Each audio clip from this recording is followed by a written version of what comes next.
নমস্কার বন্ধুরা, সোনালী কিচেনে আপনাদের সবাইকে স্বাগত জানাই। আশা করি আপনারা খুবই ভালো আছেন। আজকে আমি একটা স্বাস্থ্যকর জলখাবারের রেসিপি আপনাদের সাথে শেয়ার করব। রেসিপির নাম হলো সুজির উপমা। এটা আপনারা সকালের ব্রেকফাস্টেও খেতে পারেন, আবার সন্ধ্যের টিফিনেও বানিয়ে খেতে পারেন। আশা করি আপনাদের খুবই ভালো লাগবে। আসুন তাহলে ভিডিওটা শুরু করা যাক। সুজির উপমা বানানোর জন্য আমি মেন কী উপকরণ নিয়েছি আপনাদের দেখিয়ে দেব।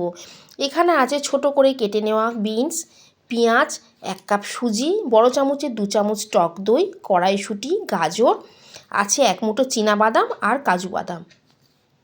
আপনারা ফুলকপি ও ক্যাপসিকামও এখানে ব্যবহার করতে পারেন।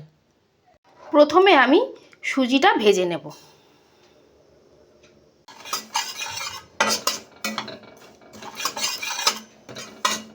আমি এখনও তেল ঘি কিছুই দিইনি, শুকনো কড়াই আগে সুজিটা একটু নেড়ে নেব। শুকনো কড়াই কিছুক্ষণ সুজিটা নেড়ে নিয়েছি। এবারে এর মধ্যে দিয়ে দেবো 1 চামচ ঘি। ঘিয়ের সাথে সুজিটা আরও কিছুক্ষণ ভেজে নেব। লো ফ্লেমে আমি সুজিটা ভালো করে ভেজে নেব। লো ফ্লেমে সুজি কিছুক্ষণ ভেজে নিয়েছি। এবারে একটা পাত্রে আমি নামিয়ে নেব। সুজি আমি পাত্রে নামিয়ে নিয়েছি। এবারে কড়ার মধ্যে দিয়ে দেব সাদা তেল। তেলের মধ্যে দিয়ে দেবো 1 চামচ ঘি। আমি আজকে সুজির উপমাটা তেল আর ঘি মিলিয়ে করছি, আপনারা চাইলে সম্পূর্ণ ঘিতেও বানাতে পারেন। তেল খুব ভালো করে গরম হয়ে গেছে। এবার প্রথমে আমি চীনাবাদামটা ভেজে নেব। চীনাবাদাম আমি একটু হালকা করে ভেজে নিয়েছি। এবারে এর মধ্যে দিয়ে দেব কাজু বাদাম। বাদাম ভালো করে ভেজে নিয়েছি। এবার বাদামগুলো একটা পাত্রে তুলে নেব। এবারে আমি তেলের মধ্যে দিয়ে দেব 1/2 চামচ ছোলার ডাল, 1/2 চামচ বিউলির ডাল, একটা শুকনো লঙ্কা, সাথে দিয়ে দেব 1/2 চামচ কালো সর্ষে, 1 চামচ গোটা জিরে। ফোড়নটা একটু আগে ভালো করে ভেজে নেব। ফোড়ন থেকে সুন্দর গন্ধ বেরিয়েছে। এবারে এর মধ্যে দিয়ে দেব আদা কুচি, সাথে দিয়ে দেব কয়েকটা কারি পাতা। কারি পাতা আদা কুচি আগে ভালো করে একটু ভেজে নেব। কিছু ভালো করে ভেজে নিয়েছি। এবারে এর মধ্যে দিয়ে দেব পেঁয়াজ কুচি। পেঁয়াজ কুচি দিয়ে অল্প একটু নেড়ে নেব, বেশি ভাজবো না, পেঁয়াজ যেন একদম লাল না হয়ে যায়। পেঁয়াজ দিয়ে 1 সেকেন্ড মতো নেড়ে নিয়েছি। এবারে এর মধ্যে দিয়ে দেব গাজর কুচি, বিনস কুচি, সাথে দেব কড়াইশুঁটি। সব কিছু ভালো করে একটু ভেজে নেব। সবজি ভাজতে ভাজতেই আমি ওর মধ্যে দিয়ে দেব পরিমাণ মতো নুন, সাথে দেব অল্প একটু চিনি।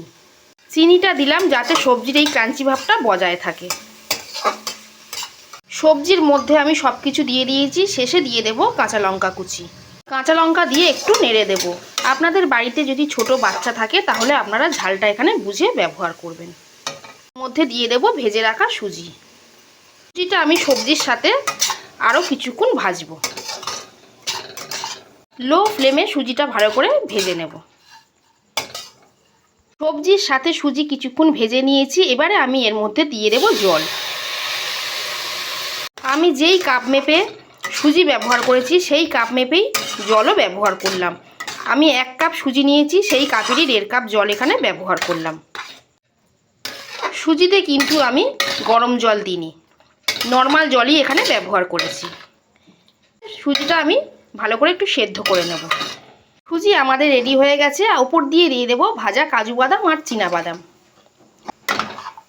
বাদাম দিয়ে খুব ভালো করে মিশিয়ে দিয়েছি। এবারে আমি টক দইটা এর মধ্যে দিয়ে দেব। টক দই দিয়ে গ্যাস একদম জোরে করে দেবেন না, তাহলে দইটা কেটে যেতে পারে।